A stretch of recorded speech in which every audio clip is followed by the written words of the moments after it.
प्रकोप हर ओर देखने को मिल रहा है। सरकारी से लेकर निजी अस्पताल में इसके मरीज भरे पड़े हैं। इस बीमारी में मरीज बुखार की चपेट में आने के बाद प्लेटलेट कम होने पर धीरे धीरे कमजोर हो जाते हैं। हालांकि सरकार की ओर से इसकी जांच भी बड़े पैमाने पर कराई जा रही है। इलाज की भी समुचित व्यवस्था है, मगर लोगों की थोड़ी सी लापरवाही इस बीमारी को आमंत्रण दे सकता है। वैशाली जिले के लालगंज में भी इसकी जांच काफी तेजी से कराई जा रही है। लालगंज रेफरल अस्पताल के डॉक्टर कृष्ण नंदन के मुताबिक इन 2 महीने सितंबर और अक्टूबर में अधिक जांच हुए हैं और संक्रमित मरीज भी मिले हैं। 1.5 महीने में करीब 125 लोगों की डेंगू जांच की गई, जिसमें 24 लोग संक्रमित मिले। रेफरल अस्पताल के डॉक्टर कृष्ण नंदन ने बताया कि आम बोलचाल की भाषा में इसे हड्डी तोड़ बुखार भी कहा जाता है। इनके लक्षण में बुखार होना, जी में चलना, मसल्स में दर्द होना आदि शामिल है। उन्होंने बताया कि डेंगू वायरस का संवहन करने वाला मच्छर एडिस एजिप्टी है। इस प्रकार के मच्छर का मुख्य ठिकाना साफ पानी होता है। यह मच्छर 100 मीटर से ऊपर नहीं उड़ सकता।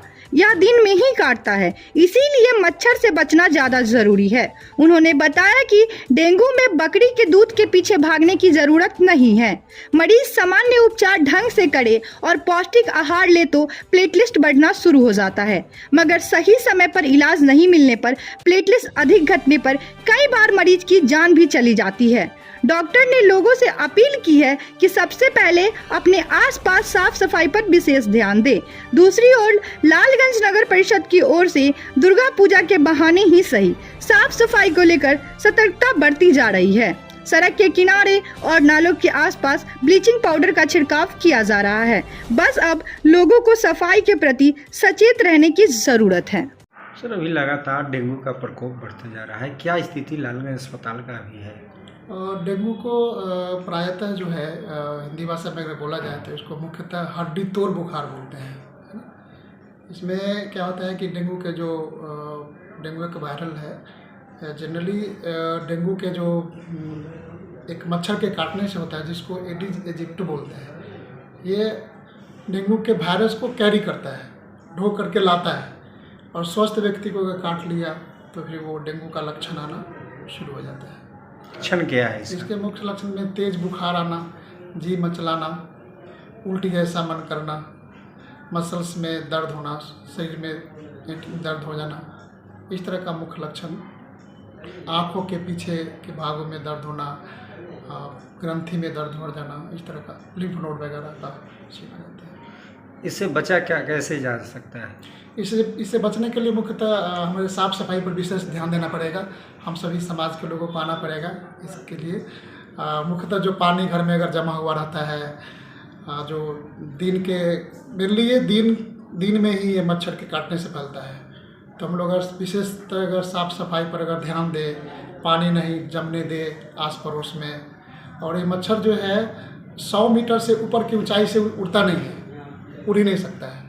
तो मुख्यतः अगर सब लोग अगर ध्यान दें, समाज के लोग अगर आस पड़ोस में अगर सफाई पर विशेष ध्यान दें, तो इससे बचा जा सकता है। यूज करें और अपने कपड़े शरीर को कपड़े से ढक करके रखें। तो हमारे पास अभी लालगंज रेफरल में ढेर सारा आए दिन आ रहा है, डेंगू का केस आ रहा है, जो है डेंगू का केस आ रहा है बुखार लेकर के।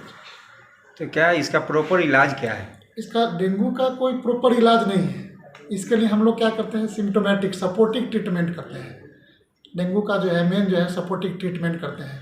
इसमें जनरली अगर फीवर आ रहा है तो उसका जो सिम्टम आ रहा है, जो लक्षण आ रहा है, उस लक्षण के अनुसार जो है सपोर्टिव थेरेपी देते हैं, सपोर्टिव ट्रीटमेंट करते हैं।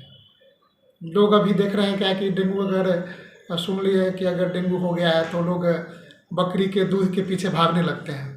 लेकिन जनरली कोई भी मेडिकल साइंस या साइंटिफिक कोई ऐसा जर्नल नहीं है जिसमें ये दिखाया गया है कि बकरी के दूध का रोल जो है डेंगू में है।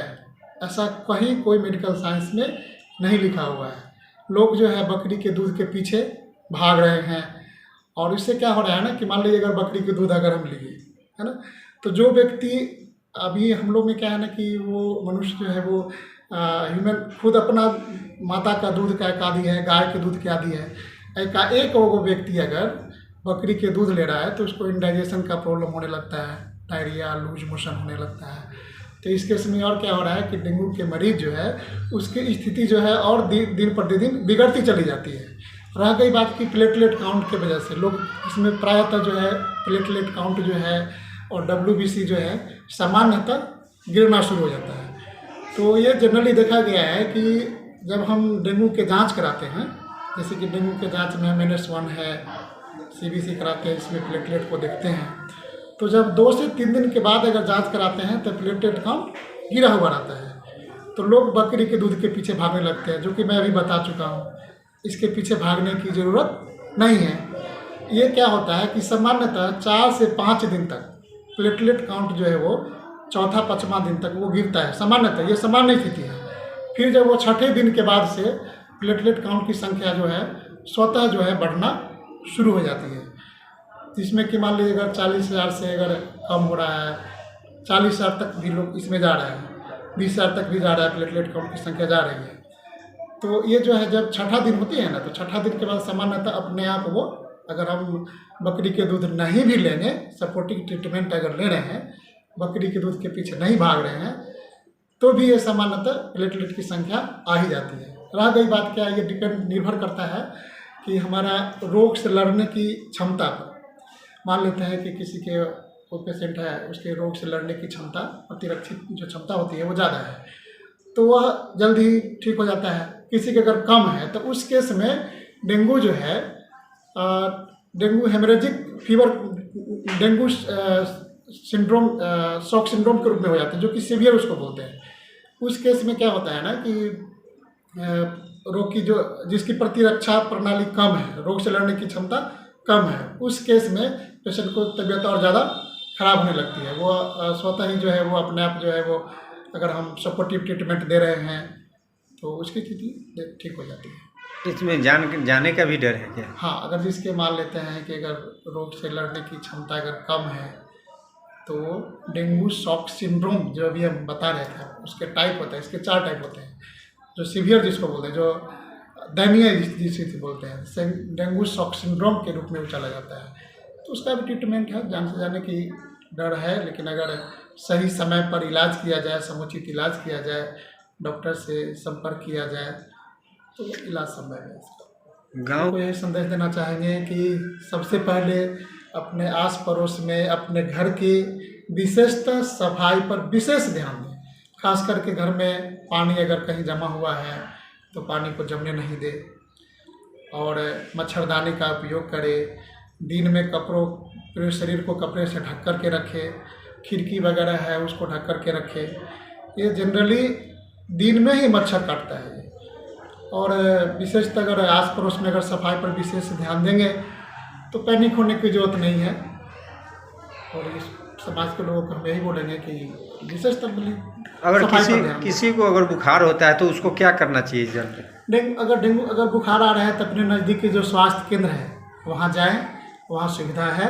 हमारे अस्पताल में भी डेंगू की टेस्ट होती है, यहाँ समुचित इलाज की व्यवस्था है। वहाँ जाएं और हमारे चिकित्सक से सलाह लें, जो ज़रूरत जो भी है उसका समुचित इलाज की व्यवस्था है हमारे।